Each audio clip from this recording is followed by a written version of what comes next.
കേന്ദ്രമന്ത്രിയും സിനിമാ നടനുമൊക്കെ സുരേഷ് ഗോപി. അദ്ദേഹം അതിനൊരു പ്രത്യേകത, അദ്ദേഹം വളരെ അനൗപചാരികമായി എല്ലാ കാര്യങ്ങളും ചെയ്യുന്ന ഒരാളാണ്. അദ്ദേഹം ഒരു ഫോർമാലിറ്റി നോക്കുന്ന ഒരാളല്ല. കഴിഞ്ഞ ദിവസം ആലപ്പുഴയിൽ കുടുംബശ്രീയുടെ ജീവനക്കാർ അവരുടെ അവസ്ഥ വളരെ ദയനീയമാണ്. മാസങ്ങളെ അവർക്ക് ശമ്പളം കിട്ടിയിട്ട്. എന്നാൽ ആലപ്പുഴ അദ്ദേഹം എത്തിയപ്പോൾ അദ്ദേഹത്തെ കണ്ട് അവരുടെ ഈ പരാതികൾ പറഞ്ഞപ്പോൾ അദ്ദേഹം സ്വന്തം കയ്യിൽ നിന്ന് ഒരു 32 ലക്ഷം രൂപ ഇവർക്ക് വേണ്ടി അപ്പം തന്നെ കൊടുത്തു. അത് പിന്നീട് അദ്ദേഹം തിരിച്ചു കൊടുക്കണം, എങ്കിലും അതിനുള്ള ഒരു മനസ്സ് അദ്ദേഹം കാണിച്ചു എന്നുള്ളത് വളരെ പ്രധാനപ്പെട്ട ഒരു കാര്യമാണ് ശരിക്കും പറഞ്ഞത്. അത് അദ്ദേഹം ഒരു മാസ് കാണിച്ചാണ് ആയതുമാണ്. പക്ഷേ ഇതിനകത്ത് എനിക്കൊരു സംശയമുള്ളത് സർക്കാർ കാര്യമാണ്. ഈ സർക്കാരിൻ്റെ പണം എങ്ങനെ ഒരു വ്യക്തിയുടെ അക്കൗണ്ടിലേക്ക് ഒറ്റയടിക്ക് 32 ലക്ഷം രൂപ കൊടുക്കാൻ പറ്റും? അതൊരു പ്രസക്തമായ ചോദ്യമാണ്. അതാണ് എൻ്റെ ഒരു സംശയം. കാരണം അദ്ദേഹം 32 ലക്ഷം കൊടുത്തു. അത് എങ്ങനെ സർക്കാർ ജീവനക്കാർക്ക് അവരുടെ അക്കൗണ്ടിലേക്ക് വാങ്ങിക്കൊണ്ട് അത് ഈ ജീവനക്കാരുടെ അക്കൗണ്ടിലോട്ട് കൊടുക്കാൻ സാധിക്കും? 2, ഇനി അഥവാ അങ്ങനെ കൊടുത്തു എന്ന് കരുതുക, ഈ ഫണ്ട് പോകേണ്ടത് എവിടേക്കാണ്? സർക്കാരിൻ്റെ അക്കൗണ്ടിൽ നിന്നും ഈ പറയുന്ന കുടുംബശ്രീയുടെ അക്കൗണ്ടിലേക്ക് പോയിട്ട് ആ അക്കൗണ്ടിൽ നിന്ന് ഇത് ഓരോരുത്തർക്കായിട്ടാണ് ഇത് ഡിസ്ബേഴ്സ് ചെയ്ത് ഇത് പോകേണ്ടത്. ഈ ഒറ്റയടിക്ക് 32 ലക്ഷം പോയി കഴിയുമ്പോൾ അത് ഓഡിറ്റ് ഒബ്ജക്ഷൻ അടക്കം മാത്രമല്ല, അതിനകത്ത് വലിയൊരു അഴിമതി രൂപം കൊള്ളുന്നില്ലേ? അല്ല, ഈ ഓഡിറ്റ് ഒബ്ജക്ഷൻ എന്ന് പറയുന്നത് തന്നെ ഏറ്റവും പ്രധാനപ്പെട്ട കാര്യം. ഓഡിറ്റർമാർ നോക്കുമ്പോൾ അവർ ആ ഡിപ്പാർട്ട്മെൻറ്റിലെ ആളുകൾ എല്ലാം കണക്ക് പരിശോധിക്കുമ്പോൾ അവിടെ ആകെ ആശയക്കുഴപ്പമായിരിക്കും. അത് അപ്പോൾ എനിക്ക് തോന്നുന്നത് ഈ പരിപാടി ഈ പണം അവർക്ക് കിട്ടിയോ എന്നെനിക്ക് അറിഞ്ഞുകൂടാ. കിട്ടാൻ അങ്ങനെ കൊടുക്കാനുള്ള ഒരു സാധ്യത ഉണ്ടാവുകയില്ല എന്നാണ്. സാങ്കേതികമായിട്ട് പ്രശ്നങ്ങളുണ്ട്. സാങ്കേതികമായിട്ട് പ്രശ്നമുണ്ട്. കാരണം ഒരിക്കലും ഒരു വ്യക്തിയുടെ പണം 32 ലക്ഷം രൂപ ഇപ്പോൾ സുരേഷ് ഗോപിയുടെ അക്കൗണ്ടിൽ കിടക്കുന്ന പൈസ എടുത്ത് നേരെ ട്രഷറി അക്കൗണ്ടിലോട്ട് കൊടുക്കുകയാണ്. ആരുടെ? കുടുംബശ്രീ ഉടനെ ഇത് എങ്ങനെ വാങ്ങാൻ പറ്റും? കുടുംബശ്രീക്ക് ഇതെങ്ങനെ സ്വീകരിക്കാൻ പറ്റും? അവിടെയാണ് ഒരു പ്രശ്നം. 2, ഇനി അഥവാ വാങ്ങി അവർ ആ പണം എങ്ങനെ ഇവർക്ക് വിതരണം ചെയ്യാൻ പറ്റും? ഒരു വ്യക്തിയുടെ പണം നമ്മുടെ അക്കൗണ്ടിലോട്ട് വരുമ്പോൾ നമുക്കത് എന്ത് ചെയ്യാൻ പറ്റും? മന്ത്രിയാണെങ്കിലും ശരി, വ്യക്തിയാണ്. അതെ, അദ്ദേഹത്തിന് സ്വകാര്യ അക്കൗണ്ടാണത്, അത് പൊതു അക്കൗണ്ടല്ല. അത് അല്ലെങ്കിൽ ചെയ്യാൻ പറ്റുന്ന ഒരു കാര്യം, ഇത്രയും പേർക്ക് ഇനി സർക്കാരിൽ നിന്ന് ഫണ്ട് വരുമ്പോൾ അവരെല്ലാവരും കൂടെ ചേർന്ന് ഈ ഇദ്ദേഹത്തിന് കിട്ടിയ ശമ്പളം ഉണ്ട് അങ്ങനെ തിരിച്ച് ഇദ്ദേഹത്തിൻ്റെ അക്കൗണ്ടിലേക്ക് ഇടിയിക്കുക എന്നുള്ളതാണ്. അത് അത്രത്തോളം പ്രായോഗികമാണ് എന്നുള്ളൊരു ചോദ്യം അവിടെയുണ്ട്. ഈ വീഡിയോ നമ്മൾ കണ്ടു, ഇതെല്ലാം കണ്ടു, വളരെ സന്തോഷം. നമ്മൾ സുരേഷ് ഗോപിക്ക് കൈയടി നൽകണം നമ്മളൊക്കെ. മനുഷ്യന്റെ വിഷമം കണ്ടാലേ. ഞാനീ പറഞ്ഞ പോലെ ഒരു പൈസയും സുരേഷ് ഗോപി അങ്ങോട്ട് ഇട്ടും കാണത്തില്ല. തിരിച്ച് ആ പൈസ ഇങ്ങോട്ട് സുരേഷ് ഗോപിയുടെ അക്കൗണ്ടിൽ കൊടുക്കാൻ പറ്റുമോന്നും നമുക്ക് അറിഞ്ഞുകൂടാ. ഞാൻ മനസ്സിലാക്കിയിടത്തോളം ഇത് ഇങ്ങനെയാണ് സംഭവിക്കുന്നത്. ഇനിയിപ്പം നമ്മുടെ പ്രേക്ഷകർക്ക് ആർക്കെങ്കിലും ഒക്കെ ഇതിനെക്കുറിച്ച് നല്ല ധാരണ ഉണ്ടെങ്കിൽ പ്രേക്ഷകർ പറയട്ടെ ഇത് എങ്ങനെയാണ്. എന്താണെങ്കിലും ശരി, അത് ആ വിഷയം നമ്മൾ വിടുക. നമ്മളതല്ല ഉദ്ദേശിച്ചത്. ഈ 5 മാസമായിട്ട് ശമ്പളമില്ലാതെ ബുദ്ധിമുട്ടുന്ന ആൾക്കാരാണ് ഈ അവരുടെ ഈ 5 മാസത്തിൽ എന്ന് പറഞ്ഞാൽ 3 മാസമേ ഉള്ളൂ സർക്കാർ അധികാരത്തിൽ വന്നിട്ട്. അതിന് മുമ്പ് 2 മാസം മുൻ സർക്കാരാണ് അധികാരത്തിലുണ്ടായിരുന്നത്. പക്ഷേ ഇവർ ഇന്നലെ എന്താണ് നമ്മൾ ആ വീഡിയോയ്ക്കകത്ത് നിന്ന് കാണാം, ഉദ്യോഗസ്ഥർ വന്ന് പറഞ്ഞു ഫണ്ട് അലോട്ട് ചെയ്തിട്ടുണ്ട്, ട്രഷറിയിലോട്ട് വരും താമസമുള്ളൂ, എന്തായാലും 2 ദിവസം കൊണ്ട് വരും, ഞങ്ങൾ കൊടുത്തോളാം എന്നാണ് അവർ പറയുന്നത്. അപ്പോൾ പുള്ളി പറഞ്ഞാൽ അത് പറ്റത്തില്ല, ഇപ്പം തന്നെ കൊടുക്കണം എന്ന് പറഞ്ഞ് ഇവർ ഓണത്തിന് പട്ടിണി കിടക്കാൻ പാടില്ല എന്നൊക്കെ പറഞ്ഞ് വൈകാരികമായി പ്രതികരിക്കുന്ന ഒരാളാണ്. അതിൻ്റെ നിഷ്കളങ്കതയാണ് സത്യം പലപ്പോഴും തോന്നിയിട്ടുള്ളത്. അദ്ദേഹം വൈകാരികം പ്രതികരിക്കുക, അപ്പം തന്നെ നടപടി വേണമെന്ന് പറയും. അദ്ദേഹം സത്യത്തിൽ അദ്ദേഹം ഒരു ഭരത്ചന്ദ്രനാണ്. നമ്മുടെ ഇങ്ങേര് പറഞ്ഞിട്ടില്ലേ, ഗണേഷ് കുമാർ, ഈ പോലീസ് ആണെന്നും പറഞ്ഞ് ഇതെടുത്ത് ഒരു തൊപ്പിയെടുത്ത് വണ്ടിക്കകത്ത് വെച്ചുകൊണ്ട് പോകുന്ന ആളായിരുന്നു പുള്ളി. കാരണം ഭരത്ചന്ദ്രൻ IPS എന്ന് പറയുന്ന ആ ഒരു കഥാപാത്രം, അത് ആ ഒരു കഥാപാത്രത്തോടു കൂടി അദ്ദേഹം റിയലി ഭരത്ചന്ദ്രനായിട്ട് അങ്ങ് മാറുകയാണ് ചെയ്തത്. എന്താ അഴിമതിയെയും അക്രമത്തെയും എല്ലാം എതിർക്കുന്ന ഒരാളെന്നുള്ള നിലയിലേക്ക് മാറുകയാണ് അദ്ദേഹം ചെയ്തത്. ഇത് ഇന്നലെ ആലപ്പുഴയിലാണ് ഈ സംഭവം. അതെ അല്ലേ? അതെ. എന്തായാലും നമുക്കറിയാം സുരേഷ് ഗോപി ഒരു മനുഷ്യസ്നേഹിയാണ്. പക്ഷേ ഒരു കാര്യം, ഒറ്റ കുഴപ്പമേ വരാൻ പോകുന്നുള്ളൂ. ഇനി അഥവാ ഈ പൈസ കൊടുത്തു എന്ന് വിചാരിക്കട്ടെ, ഈ പൈസ മേടിച്ചവരടക്കം അയാളെ ചീത്ത വിളിക്കും. അതാണ് അദ്ദേഹത്തിൻ്റെ ഒരു രാശി എന്ന് പറയുന്നത്. കാരണം എവിടെയൊക്കെ അദ്ദേഹം ആരെയൊക്കെ സഹായിച്ചിട്ടുണ്ടോ അവർ തന്നെ ഫേസ്ബുക്കിൽ ചെന്ന് ഇങ്ങേർക്കെതിരെ തെറി പറഞ്ഞ് പോസ്റ്റ് ഉണ്ടാകും. അല്ലേ, നമ്മുടെ മലയാള സിനിമയിൽ സത്യം പറഞ്ഞാൽ ഇത്രയധികം ഒരു പ്രേം നസീർ കഴിഞ്ഞാൽ അടുത്ത് ഏറ്റവും അധികം ആളുകളെ സഹായിച്ചിട്ടുള്ള ഒരു വ്യക്തി സുരേഷ് ഗോപി തന്നെയാണ്.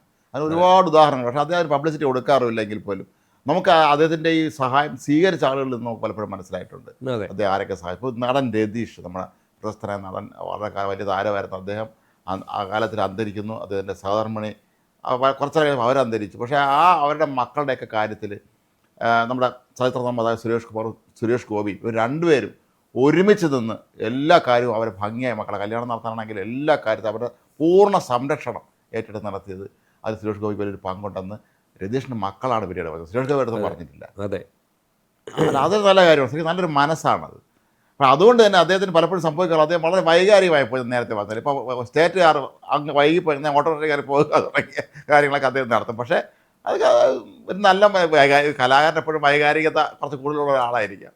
എങ്കിൽ പോലും അദ്ദേഹം ചെയ്ത കഥാപാത്രങ്ങളിൽ അദ്ദേഹത്തെ വിട്ടു പോകുന്നില്ല എന്നുള്ളതാണ് ഇതിനകത്ത് ഏറ്റവും വലിയ പ്രശ്നം. കാരണം അദ്ദേഹത്തിൻ്റെ നടപ്പും ഈ ഇരിപ്പും ഈ ചലനങ്ങൾ പോലും സിനിമയിൽ പുള്ളിയുടെ ഡയലോഗ് ഡെലിവറി എങ്ങനെയാണോ ആ രീതിയിലാണ് സുരേഷ് ഗോപി എല്ലായിടത്തും ചെയ്യാറുള്ളത്. ഇപ്പം നടക്കുന്നത് ഇപ്പം ഭരത്ചന്ദ്രൻ്റെ ചില എന്താ പറയുന്നത്, അയാളുടെ ചില ഹാവാദികൾ ഉണ്ട്. ആ ഹാവാദികൾ എന്ന് പറഞ്ഞാൽ അത് ഒരു പ്രത്യേകതരം രീതിയാണ്, ഒരു പ്രത്യേക ശൈലിയാണ് അദ്ദേഹത്തിനുള്ളത്. ആ രീതിയിലാണ് അദ്ദേഹം ഇടപെടുക എന്നുള്ളത്. പിന്നെ എന്താ പറയുന്നത്, ഇങ്ങേര് കാണിച്ചു കൂട്ടുന്ന ഈ പരിപാടികളെയൊക്കെ ചിലർ വിചാരിക്കും ഇയാൾക്ക് എന്താ കിറുക്കാണോ എന്ന് ചോദിക്കും. പക്ഷേ ഇയാളെന്താ കലിങ്ക കയറി ഇരുന്നിട്ട് ചർച്ച ചെയ്യാൻ പോകുന്നു, പിന്നെ പള്ളിയിൽ കൊണ്ടുവന്നിട്ട് വലിയ മാല, ലൂർദ് പള്ളിയിൽ കൊണ്ട് മാല ഇട്ടു കിരീടം കൊടുക്കുന്നു. ഇയാൾ എന്തിനു വേണ്ടിയാണ് ഇത് ചെയ്യുന്നത് എന്നൊക്കെ ചോദിക്കുന്നു. പിന്നെ ഇദ്ദേഹത്തിന് തെരഞ്ഞെടുപ്പിൽ നിന്ന് അദ്ദേഹം ജയിച്ചതിന് പിന്നാലെ അദ്ദേഹം കേന്ദ്രമന്ത്രിയാകുമ്പോൾ അദ്ദേഹം തന്നെ വിചാരിക്കുന്നു എനിക്ക് ക്യാബിനറ്റ് മിനിസ്റ്റർ സ്ഥാനം കിട്ടും. സ്വാഭാവികം നമ്മളെല്ലാവരും വിചാരിച്ചതാണ്. കാരണം കേരളത്തിൽ നിന്ന് ആദ്യമായിട്ടൊരു MP BJPക്ക് ഉണ്ടാവുകയാണ്. ആ ഉണ്ടാകുന്ന സമയത്ത് സ്വാഭാവികമായിട്ട് നമ്മളൊരു ക്യാബിനറ്റ് മിനിസ്റ്ററിൽ കുറഞ്ഞ ഒരു സ്ഥാനം നമ്മൾ അതിനകത്ത് പ്രതീക്ഷിക്കുന്നില്ല. നമുക്കറിയാം നരേന്ദ്രമോദി വന്ന കല്യാണം പുള്ളിയുടെ മകളുടെ കല്യാണം, കേരളത്തിൽ ഒരു കല്യാണത്തിൽ പങ്കെടുക്കാൻ പ്രധാനമന്ത്രി വന്നിട്ടുണ്ടെങ്കിൽ സുരേഷ് ഗോപിയുടെ മകളുടെ കല്യാണമായിരുന്നു. അതുപോലും ഒരു ഇലക്ഷൻ സ്റ്റണ്ട് ആയിരുന്നു സത്യത്തിൽ, അല്ലേ? അത് ഗുരുവായൂരിൽ അദ്ദേഹം വരുന്നു, ഇവരെ ചേർത്ത് പിടിക്കുന്നു, ഇവരെ എല്ലാം പറയുന്നു. അപ്പോൾ ഇത്രയൊക്കെ വലിയ ഒരു ക്ലോസ് റിലേഷൻഷിപ്പ് ഈ മുഖ്യമന്ത്രിക്ക് ഈ കേന്ദ്രമന്ത്രി സുരേഷ് ഗോപിയുമായിട്ട് പ്രധാനമന്ത്രിക്ക് ഉള്ള ഒരു സാഹചര്യത്തിൽ അദ്ദേഹത്തെ പിന്നെ ക്യാബിനറ്റ് മിനിസ്റ്റർ ആക്കും എന്നൊരു തോന്നൽ എല്ലാവർക്കും ഉണ്ടായിരുന്നു. അപ്പോൾ അദ്ദേഹത്തിന് സ്വതന്ത്ര ചുമതലയുള്ള സഹമന്ത്രിയല്ലേ? സഹമന്ത്രിയാണ്. സ്വതന്ത്ര ചുമതലയില്ല, അത് ശരിയാണ്. രണ്ട് പ്രധാനപ്പെട്ട വകുപ്പുകളിലെ സഹമന്ത്രിയാണ്. അപ്പോൾ അദ്ദേഹത്തിന് ശരിക്കും ആ വകുപ്പുകളല്ല ഏത് വകുപ്പിലും പുള്ളി കയറി അങ്ങ് ഇതുപോലുള്ള പരിപാടികളൊക്കെ ചെയ്തു കൊടുക്കും. ഞാൻ ഇന്ന് പൈസ പിടിച്ചോ എന്ന് പറയുന്നത്. എന്തായാലും ഇതിൻ്റെ ലീഗൽ ഫോർമാലിറ്റീസ് എനിക്ക് സംശയം. നേരത്തെ വിശാഖം പറഞ്ഞതുപോലെ അദ്ദേഹം ആരെങ്കിലും സഹായിക്കുമ്പോൾ തൊട്ട് പിന്നാലെ വിമർശനം വരുമെന്ന് പറഞ്ഞപ്പോൾ ഞാൻ പെട്ടെന്നൊരു കാര്യം ഓർമ്മ വരുന്നത്, ഇപ്പോൾ കഴിഞ്ഞ ഈ പാർലമെൻറ്റ് സെഷൻ്റെ അവസാന ദിവസം കാണുമ്പോൾ കേരളമായത് അവിടെ തന്നെ അദ്ദേഹം അവിടെ തന്നെ കേരളം കേളി കെട്ടുണർന്ന കേരളം എന്നുള്ള ശ്രീകുമാരൻ തമ്പി സാറിൻ്റെ വരികൾ പാടി. പക്ഷേ എല്ലാവരും സന്തോഷിച്ചു. അത് കഴിഞ്ഞപ്പോൾ ശ്രീകുമാരൻ തമ്പി സാറ് ശക്തമായി പ്രതിഷേധിച്ചു. അദ്ദേഹം പറഞ്ഞു എഴുതിയ ആളിൻ്റെ പേര് പറയാതെയാണ് ഇയാൾ പ്രസംഗിച്ചെന്ന രീതിയിൽ പുള്ളി അതിരൂക്ഷമായ വിമർശനം ഉന്നയിച്ചു.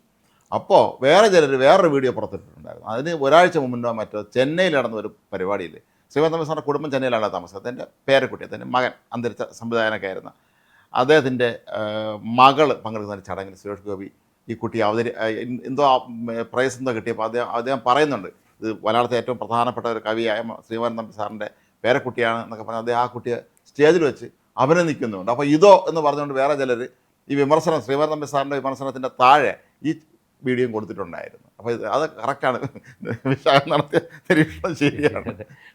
അതിനൊപ്പം തന്നെ വേറെ കാര്യമുണ്ട്. ശ്രീകുമാരൻ തമ്പി സാറ് ഉദ്ദേശിച്ച ഇത്രയേ ഉള്ളൂ, പാർലമെന്റിന്റെ രേഖകളിൽ എൻ്റെ പേരൂടെ കിടക്കുന്നതുകൊണ്ട് പ്രത്യേകിച്ച് കുഴപ്പമൊന്നുമില്ലല്ലോ. എന്തായാലും എനിക്ക് പത്മശ്രീയും പത്മഭൂഷണും ഒന്നും കിട്ടിയിട്ടില്ല. കിട്ടാൻ യോഗ്യതയുള്ള ആളാണോ എന്ന് ചോദിച്ചാൽ ആണ്. പക്ഷെ ആരും അദ്ദേഹത്തിന് വേണ്ടി അത് ശുപാർശ ചെയ്യുന്നില്ല എന്നുള്ളതാണ് അതിനകത്തെ ഒരു കാര്യം. അത് എന്തായാലും ഒരു കാര്യം ഉറപ്പാണ്, സുരേഷ് ഗോപിയെ പോലെ ഒരാളിനെ സംബന്ധിച്ചിടത്തോളം കയ്യടി കിട്ടാൻ വേണ്ടി ചെയ്തതാണെന്ന് എനിക്ക് തോന്നുന്നില്ല. ചേട്ടനെന്തോ കൈ കിട്ടാൻ വേണ്ടി എന്തെങ്കിലും ചെയ്യുന്ന ഒരാളല്ല അദ്ദേഹം. എല്ലാ കാര്യത്തിലും അത് സിനിമാക്കാർ പലരും പറഞ്ഞിട്ടുണ്ടല്ലോ, സിനിമാക്കാർക്ക് അവർക്കൊരു അത്യാവശ്യം വന്നാൽ അദ്ദേഹം സഹായിക്കുമായിരുന്നു. അതുപോലെ നടൻ ഷമ്മിത്തിനെ ഒരിക്കൽ പറഞ്ഞത് ഡൽഹിയിൽ അത് MP ആയിരുന്ന സമയത്ത് എന്തോ അവിടുത്തെ ഒരു സ്വീറ്റ്സിൻ്റെ കാര്യം പറഞ്ഞപ്പോൾ കൃത്യമായിട്ട് ഡൽഹിയിൽ നിന്ന് വാങ്ങിച്ചു കൊടുത്തിട്ട് പോയി എന്നുള്ളത്. അത് ഇങ്ങനെ സ്വീറ്റ്സ് അവിടെ കിട്ടുമെന്ന് അത് ശരിക്കും പറഞ്ഞാൽ നമ്മളെ വലിയ ചേട്ടനുള്ളതുപോലത്തെ ഫീലിംഗാണ് സിനിമയിൽ പലരും പറയാറുണ്ട്. എന്താവശ്യം ഉണ്ടെങ്കിലും വിളിച്ച് അദ്ദേഹം ഫോൺ എടുക്കുമെന്ന് പറയും ആരും വിളിച്ചാൽ. അല്ല, അതൊക്കെ ഒരു നല്ല കാര്യമാണ് ശരിക്കും പറഞ്ഞിട്ട്. സുരേഷ് ഗോപിയെ സംബന്ധിച്ചിടത്തോളം അദ്ദേഹം രാഷ്ട്രീയത്തിൽ ഇറങ്ങുമ്പോൾ പലരും സംശയം പ്രകടിപ്പിച്ചിരുന്നെങ്കിലും അദ്ദേഹം ഒരു നല്ല രാഷ്ട്രീയക്കാരനാണ് അദ്ദേഹം തെളിയിച്ചു. അതിനുള്ള ഇതൊക്കെ അദ്ദേഹത്തിന് അറിയാം. അദ്ദേഹം സമയോചിതമായി അദ്ദേഹം ഇടപെടും. ചില സ്ഥലങ്ങളിൽ ഇടപെടുമ്പോൾ ഈ പറഞ്ഞ വൈകാരികമായ പ്രശ്നമായി മാറുന്നുണ്ടെങ്കിൽ പോലും പക്ഷെ അദ്ദേഹം ഒരു നല്ല മനുഷ്യനാണ്. അതാണ് നമ്മൾ എല്ലാ രാഷ്ട്രീയക്കാരും ഇപ്പോൾ പലരും പറയും രാഷ്ട്രീയം എന്ന് പറഞ്ഞാൽ ക്രൂരമാണ്, അതുകൊണ്ട് നമ്മൾ രാഷ്ട്രീയക്കാരെപ്പോൾ ക്രൂരന്മാരായിരിക്കണം പല തമാശകൾ. പക്ഷേ സുരേഷ് അങ്ങനെ അത്ര ഒരാളല്ല.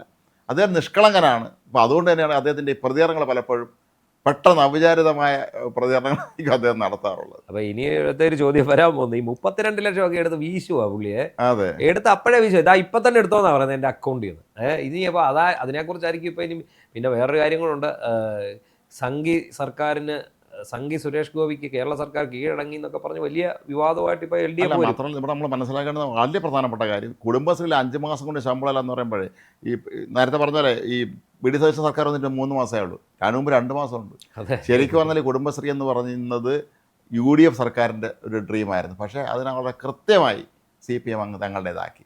ഇപ്പോൾ ആരെങ്കിലും കുടുംബശ്രീ കൊണ്ടുവന്ന് അറിഞ്ഞ് CPM എന്നേ പറയുള്ളൂ, CPM സർക്കാരാണെന്നേ പറയുള്ളൂ. അപ്പോൾ അതാണ് അതിൻ്റെ മറ്റൊരവസ്ഥ. സ്വന്തം സന്താനമാണ് എന്ന് അവർ അവകാശപ്പെടുന്ന ഒരു പ്രസ്ഥാനത്തിൻ്റെ ആൾക്ക് 2 ദിവസം ശമ്പളം കിട്ടിയില്ല എന്നുള്ള കാര്യത്തെക്കുറിച്ച് അറിയില്ല എന്നുള്ളതാണ് ഏറ്റവും രസകരമായ കാര്യം. എന്തായാലും സുരേഷ് ഗോപി എന്ന് പറയുന്ന ആ മഹാമനുഷ്യൻ്റെ വലിയ മനസ്സ്, ഈ പണം എന്തായാലും അവർക്ക് കിട്ടുമോ കിട്ടാതിരിക്കുമോ അത് രണ്ടാമത്തെ വിഷയം. അദ്ദേഹം അതിന് തയ്യാറായല്ലോ എന്നുള്ള മനസ്സ് കാണിച്ചു. ഇവിടെ ഉള്ളത് ഊരിക്കൊണ്ട് പോകാൻ നിൽക്കുന്ന അച്ഛനും മകളും ഒക്കെ ഉള്ള നാടാണ്. അവിടെയാണ് ഇത് ഇങ്ങോട്ട് വരാൻ നിൽക്കുന്ന ഒരുപാട് മക്കളുള്ള ഒരു മനുഷ്യൻ്റെ നല്ല പ്രവൃത്തിയായിട്ട് തന്നെ അതിനെ കണക്കാക്കണം.